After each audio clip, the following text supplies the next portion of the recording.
चलो हम आपका ये सेकंड पार्ट हिस्ट्री का स्टार्ट करते हैं। ठीक है, हमारा कहाँ तक हो गया था? चैप्टर का नाम था period of transition. Period of transition chapter के नाम का मतलब क्या था? अर्ली एजेस से लोग मिडिल एजेस में, सॉरी ऐसा नहीं, मिडिल एजेस से लोग मॉडर्न एज में एंटर कर रहे थे। मिडिल एज से लोग मॉडर्न एज में चेंज कर रहे थे। इस टाइम में चेंजेस आ रहे थे। इस टाइम काफी सारे चेंजेस आ रहे थे, तभी तो लोग मॉडर्न हो रहे थे, तभी तो लोग क्या हो रहे थे, मॉडर्न। तभी तो एज को नाम दिया गया मॉडर्न एज। तो इस चेंज में, इस पीरियड में जो चेंजेस हुए, उसी पीरियड को क्या बोल दिया गया? Period of transition. Period of transition. ठीक है,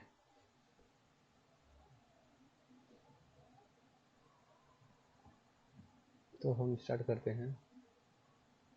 तो हमने और क्या क्या पढ़ा था, अगर हम एक बार थोड़ा सा शॉर्ट रिव्यू लें इसका। तो हमने पढ़ा था कि जब ये ट्रांजिशन हो रहा था तो कुछ रेनेसांस जैसा एक वर्ड आया था हमारे माइंड में। सर रेनेसा, रेनेसा मतलब क्या? रीबर्थ। पर रीबर्थ, यहाँ पे रीबर्थ का मतलब इंसान से नहीं था। रेनेसा मतलब था तो उसका मतलब रीबर्थ से था, रीबर्थ से रिवाइवल। लेकिन उसका रीबर्थ का मतलब नहीं कि रीबर्थ ऑफ ह्यूमन बीइंग, नहीं। यहाँ पे रीबर्थ का मतलब कि लोगों के अंदर थॉट्स आ रहे थे, नहीं, लोगों के अंदर नए नए थॉट्स आ रहे थे, आइडियाज आ रहे थे, उनका रीबर्थ हो रहा था। नए नए थॉट्स आएंगे तभी तो वो प्रोग्रेस करेंगे, तभी तो मॉडर्न होंगे। जब नए नए नए थॉट्स आएंगे उनके माइंड में, तो नए नए थॉट्स आना स्टार्ट हो गए थे इस पीरियड में। ठीक है, अब चाहे वो thoughts in the field of art हो, साइंस हो, आर्किटेक्चर हो, स्कल्पचर हो, एटसेट्रा, किसी फील्ड में वो हो। ठीक है, यानी स्टार्ट हुए थे। फिर हमने भी पढ़ा था सर, ये हमें इन चीज़ों के बारे में पता कैसे चला, हमारा सोर्स क्या है, हम लोग ट्रांजिशन के बारे में इतना कुछ जान रहे हैं, इसका सोर्स क्या है, हमें कैसे पता चला है इस ट्रांजिशन के बारे में कि लोग मॉडर्न हो रहे थे? तो हमारे पास दो तरह के सोर्स थे, प्राइमरी सोर्स और सेकेंडरी सोर्स। प्राइमरी सोर्स और सेकेंडरी सोर्स। प्राइमरी सोर्स हमेशा उसको होती है डायरेक्ट फर्स्ट सोर्स होता है, जो डायरेक्ट सोर्स है फर्स्ट सोर्स होता है, जिससे हम डायरेक्ट इंटरेक्ट करते हैं। अगर आपके टीचर ने आपको होमवर्क दिया है डायरेक्ट आपको क्लास में, तो उसको प्राइमरी सोर्स हो जाएगा, प्राइमरी सोर्स ऑफ होमवर्क। लेकिन टीचर ने बोला कि आप क्लास में एब्सेंट थे, तो टीचर ने आपके फ्रेंड से बोल दिया कि दिवांशु से आके बोल देना कि उसको ये होमवर्क करना है, तो ये हो गया इनडायरेक्ट सेकेंडरी, यानी कि सेकेंडरी सोर्स ऑफ होमवर्क। तो प्राइमरी मतलब जिसका डायरेक्ट आपसे करने इंटरेक्शन हो रहा है। सेकेंडरी मतलब डायरेक्ट आपसे नहीं हो रहा, आपको किसी और दूसरी पार्टी के थ्रू आपसे इंटरेक्शन हो रहा है। ठीक है, तो दो सोर्सेस थे। एक तो प्राइमरी सोर्स, डायरेक्ट आपको कोई करस्पॉन्डेंस वगैरह, कोई पेंटिंग वगैरह आपको मिलेगी। ठीक है, सेकंड सोर्स आपको किसी और की लिखी हुई बुक्स मिल गई, तो आपने उसको पढ़ा और आपने उसको जाना, जो कि हम कर रहे हैं, जो कि बेसिकली हम कर रहे हैं, कि तो पढ़ रहे हैं। ठीक है, ठीक है, तो ये तो हमने पीछे पढ़ा था, ये तो हमने पीछे तक पढ़ा है, अभी तक कुछ नया नहीं है इसमें। अब रेनेसां रीबर्थ क्यों जरूरी था? फैक्टर क्यों, वो रेनेसांस, रेनेसा सॉरी, ये साइलेंट है कितने एरिया, ये साइलेंट रहता है। रेनेसा क्यों जरूरी था? Factor responsible for Renaissance. Renaissance Renaissance क्यों जरूरी था? तो कुछ फैक्टर्स थे, कुछ रीजन थे जिसकी वजह से वो रेनेसा जरूरी था। रिवर्स होना जरूरी था। रिवर्स किस चीज का? बिल्कुल थॉट्स का होना जरूरी था। तो वो कह रहा है, out of all the factors responsible for the renaissance, it is print revolution which played the most important role in transforming the world. वो कह रहा है बहुत सारे, out of all the factors, बहुत सारे फैक्टर्स हैं, उनमें से जो सबसे इंपॉर्टेंट रहा है, उनमें से सबसे इंपॉर्टेंट रहा है वो रहा है प्रिंट रेवोल्यूशन। यानी किसी एक के माइंड में थॉट आया, उसने उसको बुक में प्रिंट कर डाला, उसी चीज को कोई दूसरे इंसान तीसरे इंसान पढ़ लेगा, फिर उसको उसी चीज को पढ़ के कोई नए आइडिया आएंगे, नए आइडियाज आएंगे। तो जो प्रिंट रेवोल्यूशन वाला जो टाइमिंग था, जो प्रिंट रेवोल्यूशन, जो प्रिंटिंग वाला जो टाइम था, बेसिकली ये जो थॉट लोगों के दिमाग में आया, इस सबसे इम्पोर्टेंट रोल था, ये सबसे इम्पोर्टेंट फैक्टर था रेनेसा के लिए और पूरी दुनिया को बदलने के लिए, इन transforming the world, in transforming the world. First point इसमें क्या कह रहे हैं? अच्छा, ये भी हम पढ़ चुके हैं।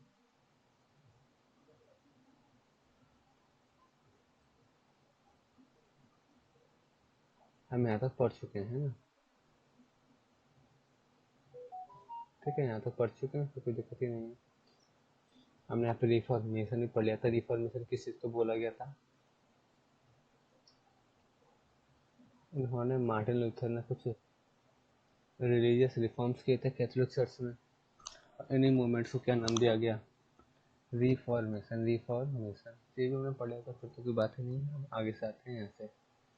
तो इंडस्ट्री रेवोल्यूशन, तो पहला तो हमने पढ़ा प्रिंट रेवोल्यूशन। पहला हमने क्या पढ़ा? प्रिंट रेवोल्यूशन, चीजों का प्रिंट हो जाना, थॉट्स का।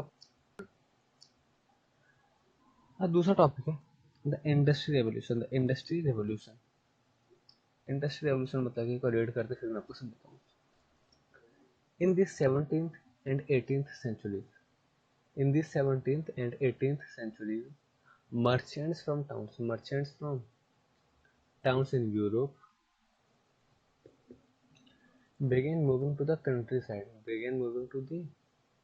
countryside, supplying money to peasants and artisans, persuading them to produce for an international market with the expansion of the world trade and the acquisition of colonies in different parts of the world. The demand for goods began growing, but most of the production was done manually. Scientific inventions and discoveries made towards the end of 18th century and the beginning of the 19th century and a high demand of goods led to change from manual work to machine working from domestic system of production to the factory production. अभी समझाता हूँ क्या है, थोड़ा और पढ़ते हैं इसको। काफी इंपॉर्टेंट टॉपिक है ये industry revolution. The industry revolution began in England in about 1750 AD. During 1600s, overseas exploration had opened new markets for England and led to thriving economy based on the money. New financial institutions such as banks offered business loans that helped spur industrial growth. The most famous was the powerful Bank of England. The most famous was the powerful Bank of England. ठीक है. England had rich natural resources in the form of coal and iron mines. Coal was a valuable resource of energy to fuel machines, and iron was used to make the machines and products such as tools and cookware. Scientific improvements in farming during the 1700s led to agricultural revolution, which became the base of industrial revolution. ठीक है. Word आया industrial revolution, तो पूरे का meaning क्या है basically industrial revolution? Industry word आपको पता है? इंडस्ट्री, इंडस्ट्री किस चीज को बोलते हैं? नहीं पता होगा, नहीं आइडिया ना, कोई बात नहीं। चीज होता है, चलो मैं आपको बताता हूँ मीनिंग है इंडस्ट्री का। मीनिंग क्या होता है?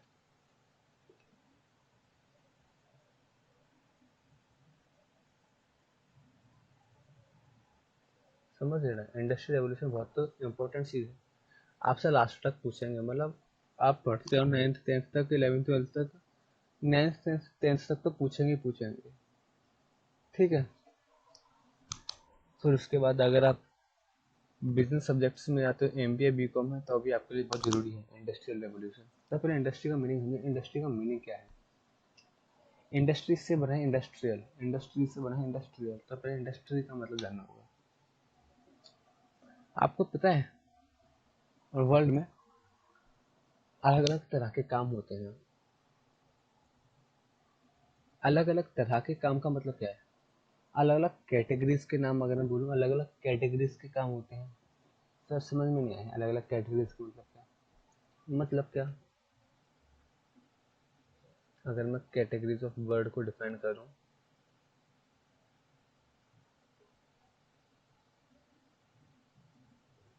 कैटेगरीज ऑफ वर्क अगर मैं काम बात करूँ, देखो बैंक का काम बैंक लोन देने का करता है, लोन देने का है ना, पैसे डिपॉजिट करने का। क्या आपके पापा भी ये काम करते हैं? नहीं। तो बैंक वालों का एक अलग काम हो गया। कुछ मैन्युफैक्चरिंग लोग होते हैं जो केवल क्या चीजें करते हैं, चीजों को बनाते हैं केवल। क्या बैंक कोई चीज बनाती है क्या? नहीं। देखो, मैन्युफैक्चरिंग वाले का अलग काम हो गया। मैन्युफैक्चरिंग वाले का अलग काम हो गया। तो मैन्युफैक्चरिंग में भी अलग अलग चीजें, मैन्युफैक्चरिंग में भी अलग अलग चीजें। कोई शूज बना रहा है,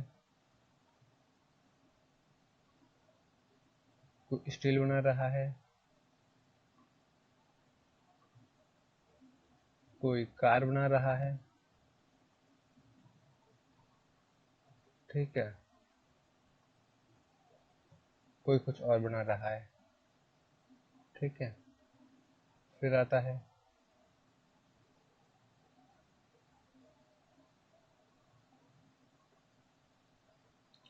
है, एक और तरह का काम, इम्पोर्ट एक्सपोर्ट। मतलब एक छोटे, बहुत कम एग्जाम्पल ले रहा हूँ मैं, बहुत सारे नाम ले भी नहीं सकता मैं, तो ये छोटा पड़ जाएगा, मेरे को भी इतनी आइडिया, बहुत चीज़ें आती हैं। इम्पोर्ट एक्सपोर्ट, सब लोग चीज़ों को बाहर से लाके अपने देश कंट्री में बेचने का काम करते हैं, और अपनी कंट्री से बाहरी कंट्रीज में बेचने का भी काम करते हैं। Import export. इंडिया से सबसे ज़्यादा एक्सपोर्ट क्या होता है? शूज़। ठीक है। तो अलग अलग तरह के काम होते हैं, बैंकिंग के, मैन्युफैक्चरिंग के, इंपोर्ट एक्सपोर्ट के, सर्विसेज देने के अलग, ठीक है, कंसल्टेंसी देने के अलग, अलग अलग तरह के काम होते हैं। तो इन कैटेगरीज के बेस पे आप क्या सोचते हो, आपको क्या लगता है, क्या पूरी दुनिया में केवल एक ही बैंक है? क्या पूरी दुनिया में मैन्युफैक्चरिंग जो करता है वो एक ही इंसान है? क्या पूरी दुनिया में जो इम्पोर्ट और एक्सपोर्ट वाले जो काम करते हैं पूरी इंडिया में, क्या वो एक ही इंसान करता है? वैसा बहुत सारे लोग करते होंगे। इन सारे कामों को करने के लिए, बहुत सारे लोग हैं। बहुत सारे लोग हैं। थोड़े हैं, बहुत सारे हैं। बहुत सारे हैं। इन कामों को भी करने के लिए थोड़े लोग हैं, बहुत सारे लोग हैं। बहुत सारे लोग हैं, बहुत सारे लोग हैं। तो इन लोगों के ग्रुप्स को बोला जाता है इंडस्ट्री। इन लोगों के ग्रुप्स को क्या बोला जाता है? इंडस्ट्री। जैसे कि बहुत सारी बैंकों को प्लस कर लिया है, सारे बैंकों को एक साथ देखा जाए, कलेक्टिवली देखा जाए, तो उसको बोला जाएगा बैंकिंग इंडस्ट्री। Banking industry. सारी शूज मैन्युफैक्चरिंग कंपनीज को एक साथ देखा जाए, सारे शूज मेकिंग कंपनी उसको एक साथ देखा जाए, तो उसका बोला जाएगा इंडस्ट्री। तो उसको क्या बोला जाएगा? Shoes making industry, shoes manufacturing industry. सारी स्टील मैन्युफैक्चरिंग कंपनीज को एक साथ रखा जाए और उनका ग्रुप बना दिया जाए, तो उसको बोला जाएगा वो steel manufacturing industry. Steel manufacturing industry. सारे इंपोर्ट एक्सपोर्ट करने वाले लोगों को, वाले बिजनेस हाउसेस को एक साथ रख लिया जाए, तो उसको क्या बोला जाएगा? Import export industry. Import export industry. तो इंडस्ट्री का मतलब क्या होता है? Group of businesses. Industry, import export का सिंपल सा मीनिंग क्या होता है?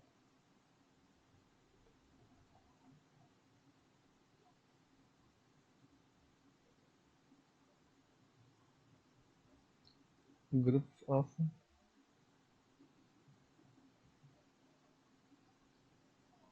Groups of same kind of business, same kind of businesses.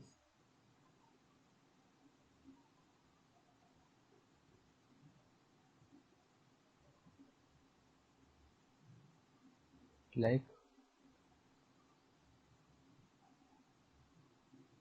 Banking industry. तो बैंकिंग इंडस्ट्री में सेम काइंड ऑफ बिजनेस होंगे, यानी बैंकिंग इंडस्ट्री में केवल बैंक्स होंगे, कोई और नहीं आएगा, ना तो इम्पोर्ट एक्सपोर्ट वाला आएगा, ना ही मैन्युफैक्चरिंग आएगा। अगर मैन्युफैक्चरिंग इंडस्ट्री की बात करें तो क्या मैन्युफैक्चरिंग वाले आएंगे? बैंकिंग नहीं आएगी। तो केवल एक ही तरह के काम करने वाले लोगों को बोलते हैं इंडस्ट्री। एक इंसान को नहीं, बहुत सारी कंपनियों को मिलाकर है। तो ये होता है इंडस्ट्री। तो वो कह रहे हैं इंडस्ट्रियल रेवोल्यूशन आया। तो वो कह रहा है मॉडर्न एज में इंडस्ट्रियल रेवोल्यूशन आया। इंडस्ट्रियल रेवोल्यूशन रेनेसांस का एक इम्पोर्टेंट फैक्टर था। तो ये इंडस्ट्री का तो मीनिंग सर क्लियर हो गया। इंडस्ट्रियल रेवोल्यूशन का मीनिंग क्लियर नहीं हुआ। इंडस्ट्रियल रेवोल्यूशन मतलब क्या? लोगों के माइंड में थॉट्स आने लगे, लोगों के माइंड में थॉट्स आने लगे कि वो ऐसी इंडस्ट्रीज स्टार्ट करें। ऐसी इंडस्ट्रीज स्टार्ट करें। हाँ, यही तो इंडस्ट्रियल रेवोल्यूशन का मतलब है। लोगों के माइंड में न्यू थॉट्स आने लगे कि सारे लोग अलग अलग काम तो कर रहे हैं, सारे लोग अलग अलग काम तो कर रहे हैं, पर एक एक काम जो जो लोग सेम तरह के काम कर रहे हैं, जो लोग सेम तरह के काम कर रहे हैं, वो लोग एक ग्रुप बनाए, या वो लोग एक अलग ग्रुप को बनाए और उसको एक अलग से नाम दें इंडस्ट्री वाला। और अपने इंडस्ट्री फोकस करें, इंडस्ट्री पर फोकस करें, अपने अपनी इंडस्ट्री पर जितना हो सके उतना ज़्यादा फोकस करें, जितना ज़्यादा हो सके उतना अपग्रेड कर पाए अपनी इंडस्ट्री को, जितना ज़्यादा हो सके उतनी लेटेस्ट टेक्नोलॉजी को यूज़ कर पाए। तो यही जो थॉट आए लोगों के दिमाग में, अपने अपने इंडस्ट्रीज को प्रमोट करना, एडवांस करना, प्रोग्रेस करवाना, तो इसी चीज़ को बोलते हैं इंडस्ट्रियल रेवोल्यूशन। इंडस्ट्रियल रेवोल्यूशन जो कि कहाँ से स्टार्ट होता है? इंग्लैंड से। जो कि कहाँ से स्टार्ट हुआ था? इंग्लैंड से। आप जरा बुक से पढ़ते हैं, आपको बेसिक मिल गया इंडस्ट्रियल रेवोल्यूशन का मीनिंग क्या, जरा बुक से पढ़ते हैं।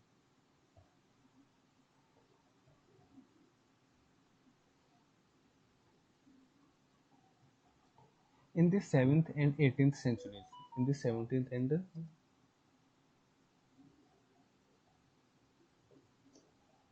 in the 17th and 18th centuries, 17th और 18th centuries की बातें कर रहे हैं और कह रहे हैं merchants from the towns in Europe, यानी जो टाउन्स में जो रहते थे, began moving to the country side.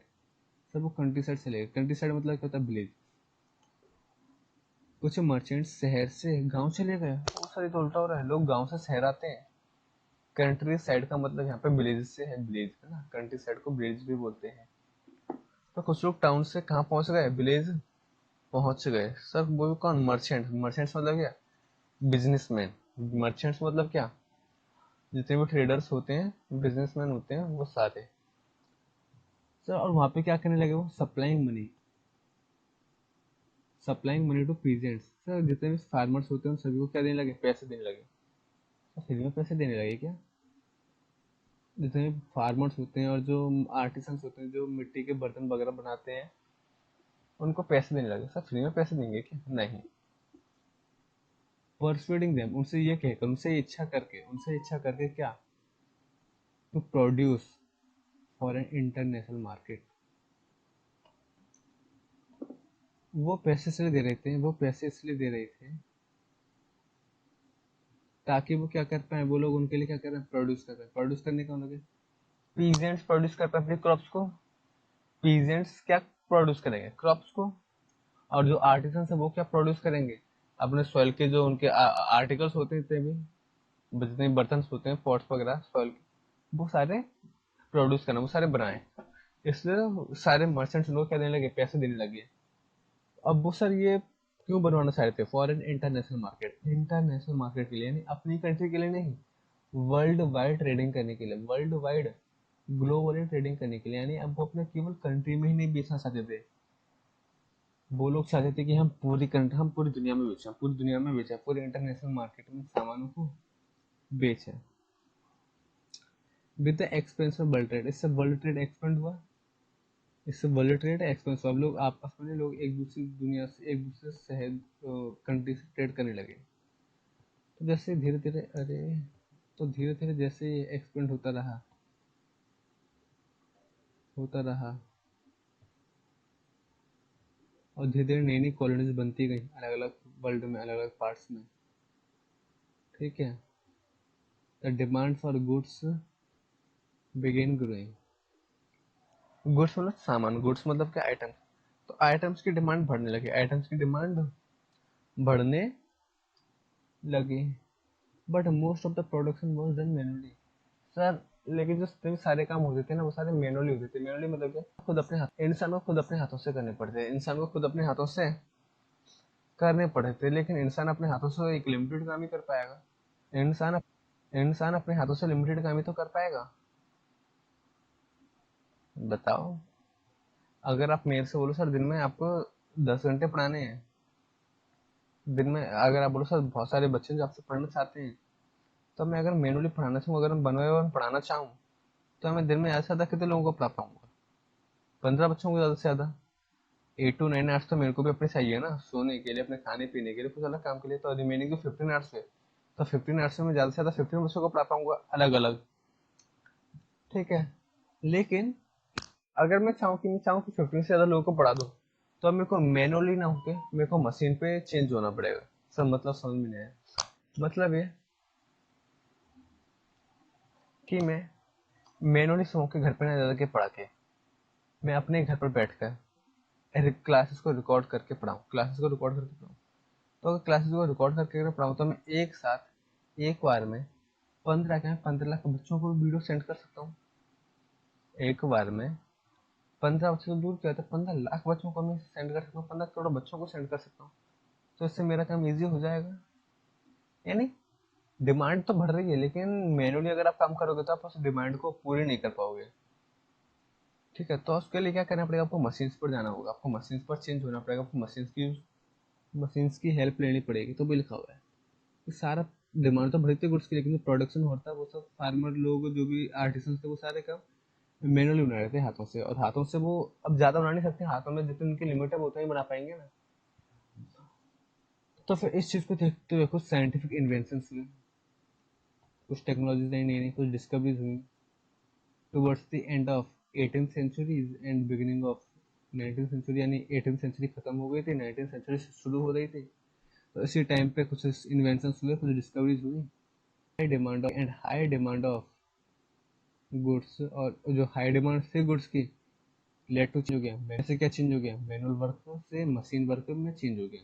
यानी जो लोग मैनुअली वर्क करते थे उनको मशीन से काम कराना उन्होंने स्टार्ट कर डाला। ये भी एक इंडस्ट्रियल रेवोल्यूशन का पार्ट है। ये एक इंडस्ट्रियल रेवोल्यूशन एक ऐसा रेवोल्यूशन था जब इंसान ने खुद काम छोड़कर मशीनों से काम करवाना स्टार्ट कर दिया। जब इंसान ने खुद काम छोड़कर मशीनों से काम करवाना स्टार्ट कर दिया। और ये अच्छा स्टेप था, अच्छा स्टेप था ये, क्योंकि इंसान खुद से तो कम काम कर सकता है, लेकिन मशीन से तो बहुत सारा काम करा सकता है। मशीन थकती भी नहीं, इंसान तो थक भी जाता है। ठीक है, और जब मशीनों से काम उसने स्टार्ट कर दिया, तो मशीनों को जिस जगह पे रखते हैं तो उस चीज को क्या बोलते हैं, फैक्ट्री। तो एक नई चीज दिमाग में आई, फैक्ट्री प्रोडक्शन। तो एक नया कॉन्सेप्ट दिमाग में आया। जो लोग पहले डोमेस्टिक सिस्टम ऑफ प्रोडक्शन था, जो लोग घर में पहले चीजें प्रोड्यूस करते थे, अब उन लोगों ने फैक्ट्री स्टार्ट कर लिया। वो फैक्ट्री में बहुत सारा प्रोडक्शन करते हैं, वो फैक्ट्री में बहुत सारा प्रोडक्शन करते हैं, चीज़ों को बहुत ज़्यादा प्रोड्यूस करते हैं। The industrial revolution begin in England in about 1750 AD। वही लिखा हुआ है, मैंने भी आपको बताया था कि जो इंडस्ट्रियल रेवोल्यूशन जो स्टार्ट हुआ था, बेसिकली जो थॉट्स वगैरह सबसे पहले आने स्टार्ट हुए थे, किन लोगों के बीच में आने स्टार्ट हुए थे, इंग्लैंड वाले लोगों के बीच में। ठीक है सर, ऐसा क्यों हुआ, कोई रीजन था इसका, इंडस्ट्रियल इंग्लैंड वाले लोगों के बीच में ये रेवोल्यूशन का ख्याल कैसे है। ऊपर पड़ी तो है इतनी problems. Manual demand, manual work सबसे बड़ा रीजन था। और भी रीजन थे, हाँ और भी रीजन थे। वो लिखा हुआ during 1600s overseas exploration. Overseas underline किया है मैंने ये वर्ड, क्यों किया है, कुछ रीजन होगा, मीनिंग लिख रहा है इसका। ओवरसीज मतलब क्या, countries residing over the seas, countries residing the over seas. ऐसी वो कंट्री हैं जो सी क्रॉस करने के बाद आती है, यानी सारी फॉरेन कंट्रीज। इसका सिंपल से मीनिंग क्या होगा, foreign countries, foreign countries. Meaning समझो, ओवर सीज यानी ऐसी ऐसी कंट्रियां जो रिसाइड करती हैं, जो रहती हैं, जो कहाँ पर लोकेटेड है, ओवर द सी, सी को क्रॉस करने के बाद जो लोकेटेड है। तो सी क्रॉस करने का जो जो कंट्रीज आती हैं उनको हम क्या बोलते हैं, फॉरेन कंट्रीज बोलते हैं। तो उसको फॉरेन कंट्रीज लिख सकते हो। ओवरसीज का मतलब क्या, फॉरेन कंट्रीज। तो फॉरेन कंट्रीज के एक्सप्लोरेशन से यानी हमें पता चलने लगा कि बहुत सारी कंट्रीज हैं, बहुत सारी कंट्रीज हैं। इसी यही वो टाइम है जब हमें नई नई कंट्रीज की डिस्कवरी होना स्टार्ट हुई थी। वास्को डी गामा भी इसी टाइम पे, इसी एज में आए थे हमारे इंडिया में, इंडिया को डिस्कवर किया था। कोलंबस ने अमेरिका को डिस्कवर किया था। तो लोगों को पता चल रहा था कि बाहर तो बहुत सारे लोग कंट्रीज हैं, और अगर हम उन जगह पर जाते हैं तो वो हमारे लिए नए नए मार्केट बन सकते हैं, यानी हम इन जगहों पर भी सेल कर सकते हैं। हम इन नई नई जगहों पर भी सेल कर सकते हैं, उनको अपना नया मार्केट बना सकते हैं। ठीक है, and let to thrive economy based on money. Thrive मतलब एफर्ट्स देना, थ्राइव मतलब क्या, एफर्ट्स देना। और इस तरह से जो पूरी इकोनॉमी थी वो एफर्ट्स करने लगी, किसकी तरफ, पैसे की तरफ। सब लोग पैसे कमाने के पीछे जुट गए, सब लोग पैसा कमाने के पीछे लग गए। New financial institutions such as banks offered business loans that helped spur industrial growth. The most famous was the powerful Bank of England. 1960-94 word आया पे the non financial institutions. New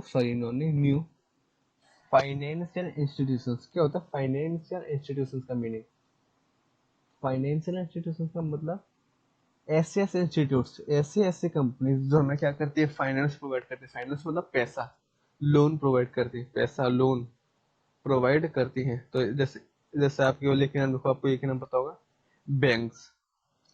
तो फाइनेंशियल इंस्टीट्यूशंस का मतलब क्या है? Banks आप लिख सकते हो। तो बैंक्स वगैरह ना काफी सारा हेल्प किया इस टाइम पे, बैंक वगैरह ना, क्योंकि नए लोग नए नए बिजनेस करना चाहते हैं, तो बिजनेस करने के लिए पैसा भी चाहिए। तो इन बैंकों ने क्या क्या लोगों को पैसा उधार देना स्टार्ट किया, ऑफर्ड बिजनेस पर्पस के लिए उन्होंने क्या किया? लोन देना स्टार्ट उन्होंने किया। That help spur the industrial growth. इस पर मतलब क्या होता है? इंक्रीज करना। इस पर मतलब क्या होता है? इंक्रीज करना, जिससे इंडस्ट्रियल ग्रोथ क्या होने लगी? इंक्रीज होने लगी। और जो सबसे फेमस बैंक थी वहाँ की, वो कौन थी? इंग्लैंड की सबसे फेमस बैंक कौन सी थी? The powerful bank of England 1694। ठीक है, ये पूरा नाम है बैंक का, ये पूरा क्या है नाम है बैंक का, ठीक है। क्या लिखा हुआ जरा पढ़ते हैं। A term industrial revolution conveys, वो कह रहे जो टर्म है ना, टर्म इंडस्ट्रियल रेवोल्यूशन, इसका मतलब क्या है? तो ये कन्वे करते हैं, क्या मीनिंग देता है? कन्वे मतलब मीनिंग देना। क्या मीनिंग देता है? इसका मतलब है एक system of manufacturing, system of manufacturing, चीज़ों को बनाना और लार्ज स्केल, यानी बहुत सारी क्वांटिटी में, बहुत बड़े लेवल पे चीज़ों को बनाना, बहुत बड़े लेवल पे, with the help of with the help of machines with the help of machines, वही मशीन्स की हेल्प से बनाना। खुद से मैं फिजिकल लेबर कर रहे हो तो उससे आप इंडस्ट्रियल रेवोल्यूशन का नाम नहीं दोगे, लेकिन आप मशीन का यूज कर रहे हो तो आप उसको इंडस्ट्रियल रेवोल्यूशन का नाम दोगे। Driven by mechanical chemical electrical energy. Sir machines को चलाने के लिए एनर्जी चाहिए, तो अब वो चाहे एनर्जी मैकेनिकल हो, चाहे वो एनर्जी केमिकल हो, चाहे वो एनर्जी इलेक्ट्रिकल एनर्जी हो, चाहे वो एनर्जी सोलर एनर्जी हो, चाहे वो एनर्जी हीट एनर्जी हो, कुछ भी हो सकती है, ठीक है। अब वॉट स्टीम इंजन, इसी टाइम पे एक स्टीम इंजन भी डेवलप हो गया था, स्टीम इंजन भी डेवलप हो गया था। अब वॉट स्टीम वाटर में क्या थे ये? अब what steam engine, the steam engine that propelled the industrial revolution Britain and the world। तो वो कह रहा है सबसे ज़्यादा जो मतलब इस टाइम पे जो उसने हेल्प की थी, वो स्टीम इंजन ने भी की थी। स्टीम इंजन से मशीनें चलाना काफ़ी इजी हो गया था, और जो किसने इन्वेंट की थी? स्टीम बोट ने, ठीक है। और इससे केवल ये नहीं कि ब्रिटेन में बेनिफिट हुआ, पूरे वर्ल्ड में इसका बेनिफिट हुआ था, पूरे वर्ल्ड में इसका बेनिफिट हुआ था स्टीम इंजन का, ठीक है। फिर पॉइंट लिखा हुआ है इंडस्ट्रियल रेवोल्यूशन का इंग्लैंड में क्या होता है, उसके और भी कुछ पॉइंट्स लिखे हुए हैं। England had rich natural resources, यानी उसके पास नेचुरल रिसोर्सेज तो बहुत ज़्यादा क्वांटिटी में थे। In the form of coal and iron mines, in the form of coals के फॉर्म में और आयरन माइंस के फॉर्म में, है ना। और कोल जो था वो एक वैल्यूएबल सोर्स है एनर्जी का। कोल जो है वैल्यूएबल सोर्स है एनर्जी का। किसी को भी अगर कोई फ्यूल बनाना है तो फ्यूल में डालने के लिए कोल का तो यूज होता ही होता था। तो ये काफी वैल्यूएबल सोर्स था एनर्जी का, है ना।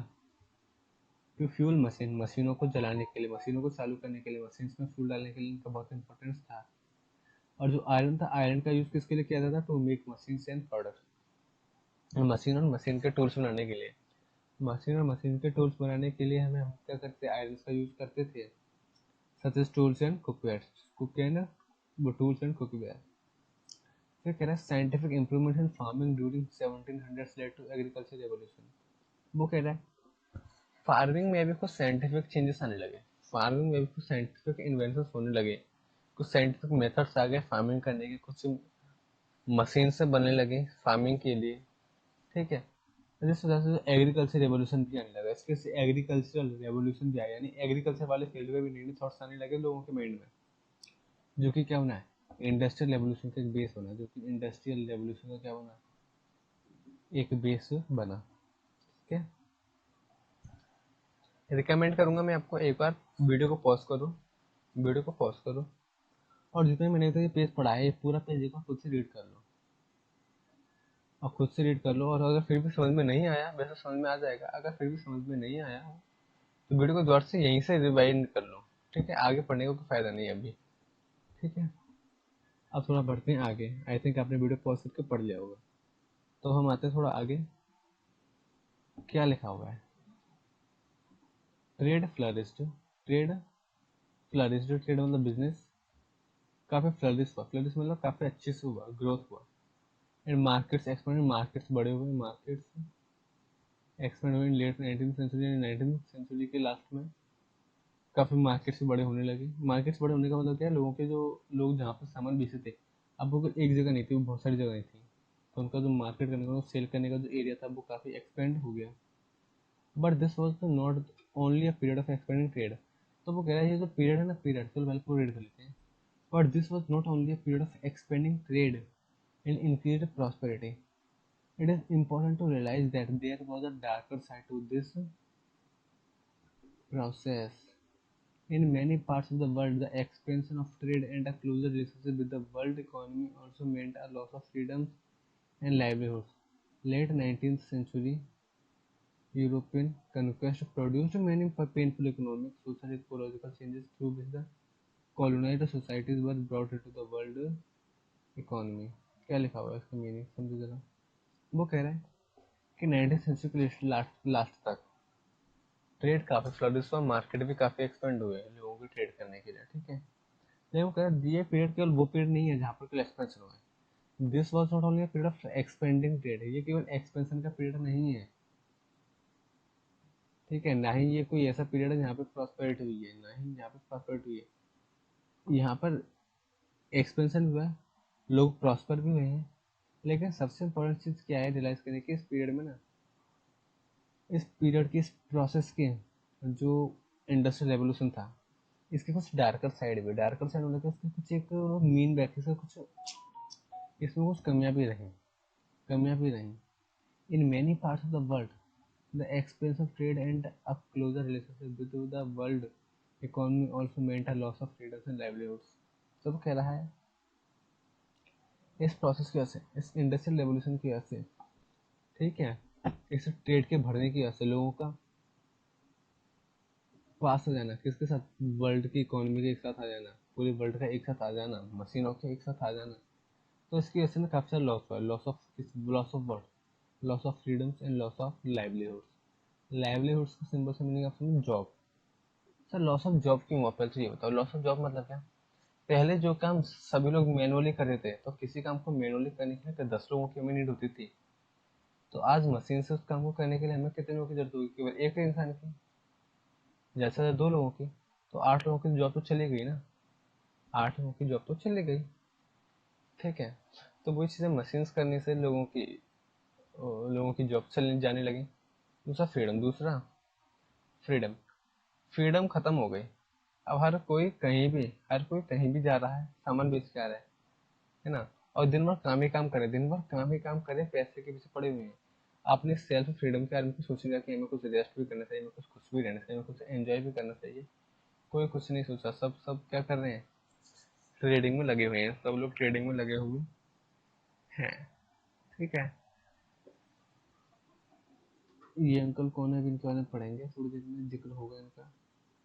Late nineteen century late 19th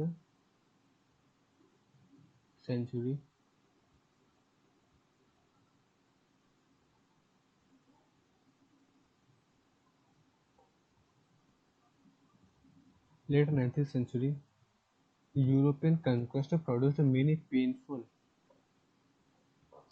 economic, social, ecological changes. वो कह रहे हैं कि 19th सेंचुरी में ना यूरोपियंस ने कंक्वेस्ट किया, जीते, वो जीते, किस चीज़ पे जीत गए वो, produce many painful economic, social, ecological changes through the colonised societies were brought into the world economy.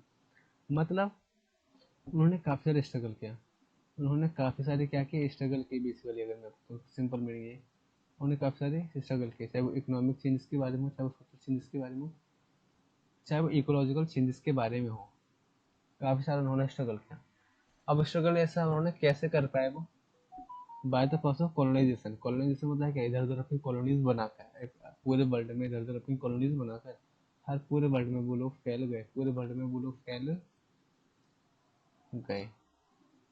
हमारे इंडिया में भी तो आ गए थे बिजनेस के बहाने, ईस्ट इंडिया कंपनी स्टार्ट करने के बहाने पूरे वर्ल्ड में ऐसे फैल चुके थे, पूरे वर्ल्ड में। ठीक है, लेकिन सर ये जो इंडस्ट्रियल रेवोल्यूशन हुआ इसका और भी कोई इम्पैक्ट पड़ा? आपने इम्पैक्ट दो बताया कि जॉब गई से, लोगों की फ्रीडम लॉस हुई, क्या और भी कोई इनका सीवियर इम्पैक्ट है क्या? हाँ है ना, पूरा टॉपिक है उसके लिए तो आपके पास ये रहा। पूरा टॉपिक है आपके पास, इम्पैक्ट ऑफ इंडस्ट्रियल रेवोल्यूशन। बहुत इम्पैक्ट पड़ा है इसका हमारी इकोनॉमी पे, पूरे वर्ल्ड में। क्या लिखा हुआ है? Perhaps no other development in human history has had such far reaching and worldwide impact as the industrial revolution. It affected the economic, social, cultural and political life of the people there through thought in institutions. क्या कह रहा है? Perhaps शायद, perhaps बोलो शायद, शायद ही कोई मतलब no other development in human being,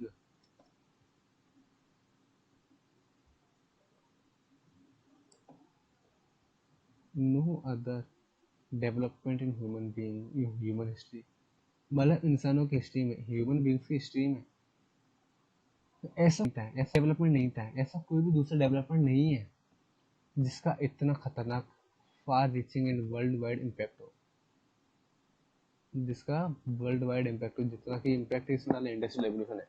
यानी कि इंडस्ट्रियल रेवोल्यूशन ने सबसे ज्यादा इम्पैक्ट डाला है, सबसे ज्यादा, सबसे ज्यादा। इसने लोगों की economic life, social life, cultural life, political life सब चेंज कर दी। लोगों के थॉट, उनके सोचने के तरीके सब चेंज कर दिए। तो थोड़ी डिटेल में नहीं पता चलेगा ये क्या क्या इम्पैक्ट हुए थे। हाँ, डिटेल में पता चलेगा। तो पहला इम्पैक्ट क्या हुआ, उनकी जो सोशल कल्चरल लाइफ थी वो चेंज हुई। कैसे? पहले लोग टाउन्स में रहते थे, थोड़े अलग अलग रहते थे, अब वो अर्बनाइज हो गए। अर्बनाइज मतलब कि अब उन्होंने सिटीज बनाना स्टार्ट कर दिया। उन्होंने क्या बनाना स्टार्ट कर दिया? सिटीज बनाना स्टार्ट कर दिया। इंडस्ट्रियल टाउन्स बनाना स्टार्ट कर दिया। इंडस्ट्रियल टाउन्स बनाने का मतलब क्या? ऐसे ऐसे टाउन्स बना दिए स्पेसिफिकली जहाँ पर केवल फैक्ट्रीज फैक्ट्रीज हो, जहाँ पर इंसान रहे नहीं, केवल वहाँ पर क्या हो, केवल उनकी फैक्ट्रीज हो, वहाँ पर केवल उनके बिजनेस चले। तो पहला अर्बनाइजेशन, अर्बनाइजेशन इसी को बोलते हैं अर्बनाइजेशन, शहरों की तरफ मूव कर लेना, शहरों की तरफ। ठीक है, तो पहला पॉइंट इसमें लिखा हुआ है growth of new cities and industrial town. Expansion of trade and commerce led to expansion of old cities and the growth of new towns near the factories. Such cities had the concentration of factories, marketing and financial institutions such as banks and guilds, etc. क्या कह रहा है कि expansion of trade and commerce led to expansion of old cities and growth of new towns near the factories। मतलब trade और commerce के expand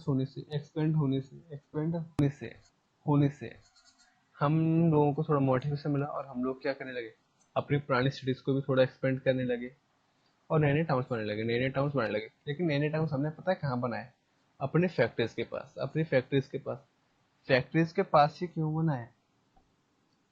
जो नए नए जो हमने टाउन्स बनाए वो फैक्ट्रीज के पास ही क्यों बनाए? इसलिए ताकि हमें जब भी काम करना हो, ताकि जब भी हमारी फैक्ट्री को हमारी जरूरत हो, तो हम वहाँ पर इजीली, जल्द से जल्द, एज सुन एज पॉसिबल हम वहाँ पर अवेलेबल हो जाए। अगर हमें कोई भी काम करना है तो ये ऐसा ना हो कि हमें वहाँ पे जाने में काफ़ी टाइम लग जाए, हम बहुत इजीली वहाँ पर पहुँच जाए। ठीक है, इस चीज़ से हमारा क्या बढ़ा, फैक्ट्रीज पर कंसंट्रेशन बढ़ा। मार्केटिंग, चीज़ों को बेचना, मार्केटिंग मतलब चीज़ों को बेचना, इस चीज़ पर हमारा कंसंट्रेशन बचा। ठीक है, और फाइनेंशियल इंस्टीट्यूशन, हम लोगों ने ध्यान दिया कि हम ऐसी जगह पर फैक्ट्रीज बनाए जहाँ पर फाइनेंशियल इंस्टीट्यूशन हो, जहाँ पर बैंक्स वगैरह हो। ऐसा क्यों? ताकि अगर हमें कोई बैंक लोन लेना है तो हम इजीली अपनी आसपास की बैंक से लोन ले लें। ठीक है, second, growth of trade and commerce. Second point वो कह रहा है growth of trade and commerce. Industrial revolution developed the rail and road transport system. बिल्कुल।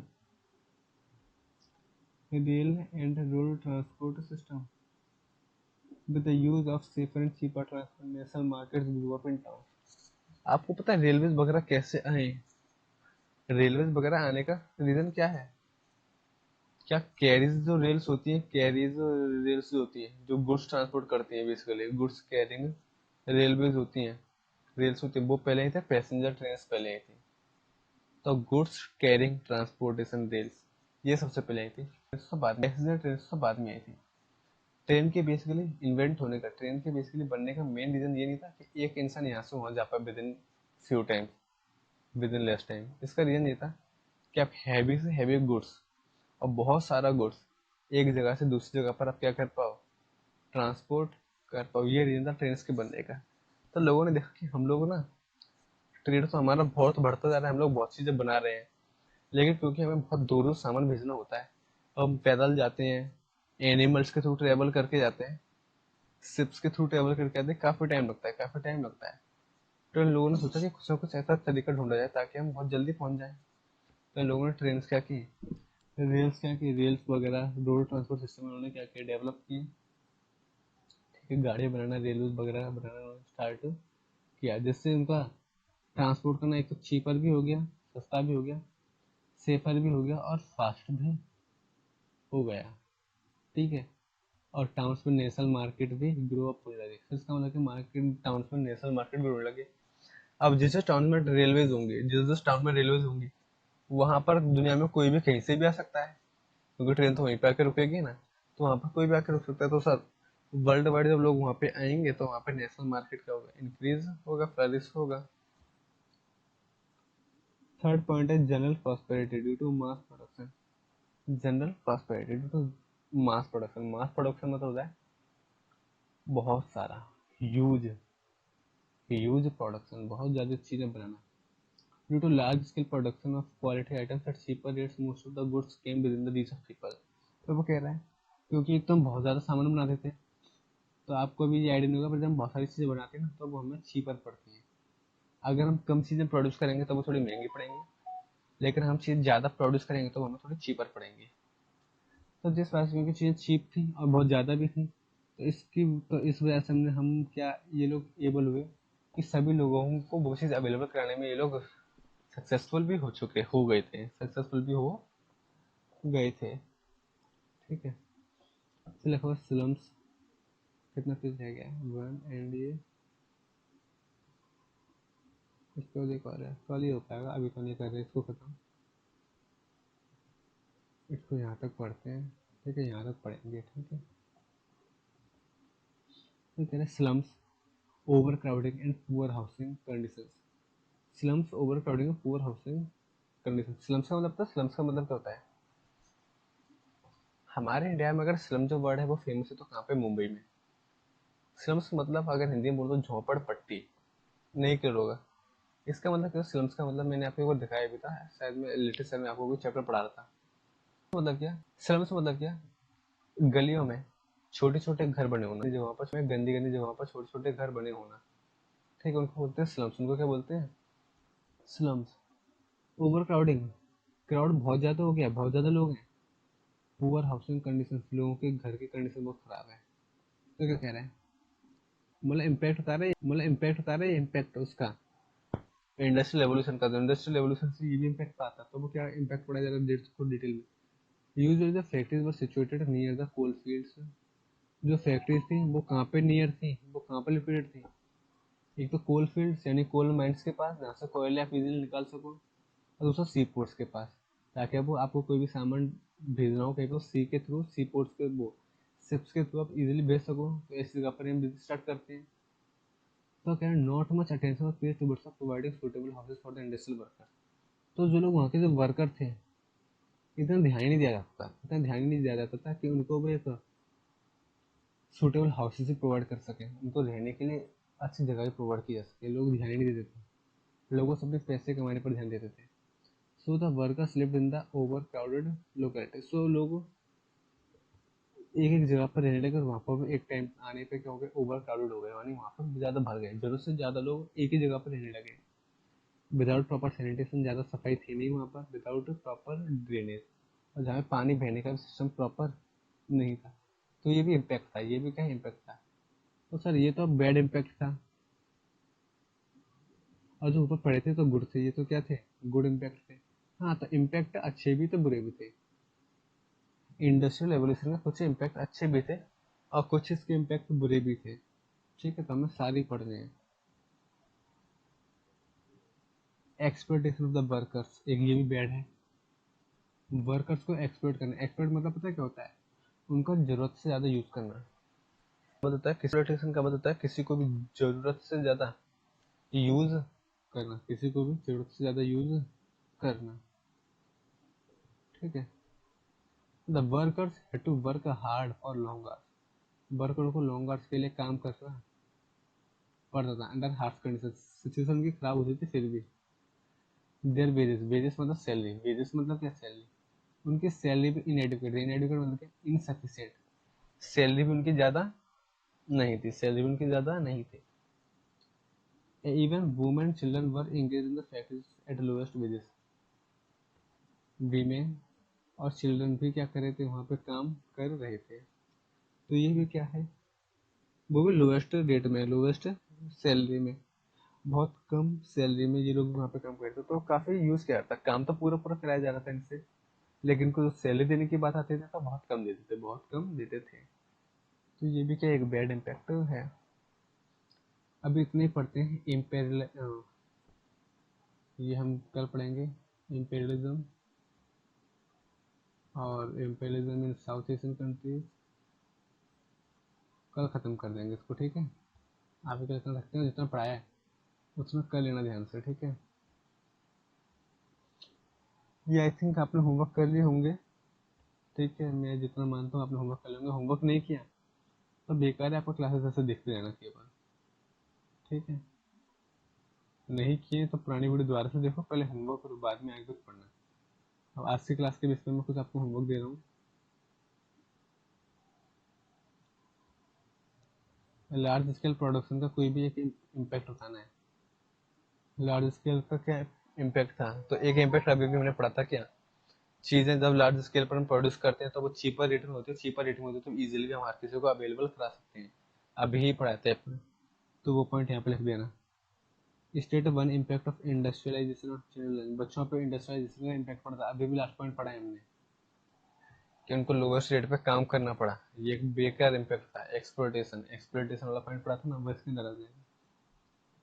डिफाइन कैपिटलिज्म अभी नहीं पढ़ा हमने, तो कैपिटलिज्म तो आपका अभी तक तो अपने पास में तो है नहीं, क्या आगे है क्या वो। ठीक है, ये भी हमने पढ़ा नहीं है। टू इल इफेक्ट, दो बेकार इफेक्ट होता है इंडस्ट्रियलाइजेशन के, तो वही दोनों पॉइंट है, एक तो लास्ट एक्सप्लोइटेशन वाला और एक आपका कौन सा वाला, कि लोग पुअर हाउसिंग कंडीशन वाला पॉइंट था ना, स्लम्स ओवरक्राउडेड, वो दोनों पॉइंट आप लिख देना यहाँ पे। ठीक है, आंसर द फॉलोइंग ये आपने कर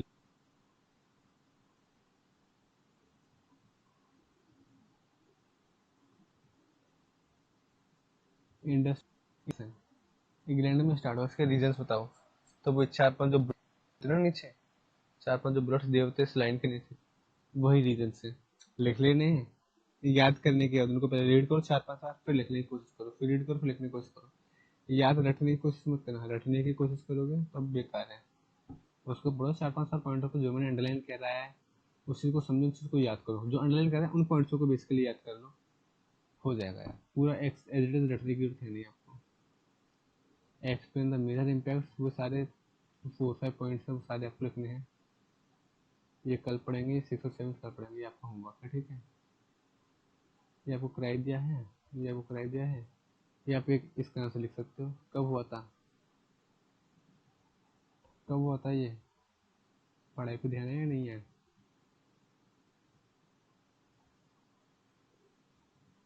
1750 in England, in England, in England. यहाँ पे इसीलिए कल पढ़ाऊंगा, ये यहाँ पे आएगा इम्पेरियलिज्म, इम्पेरियलिज्म। ठीक है, तो ये एक था कि वो फिलअप जो आप कर सकते थे और कुछ नहीं है। टास्क के लिए ऊपर करते हैं।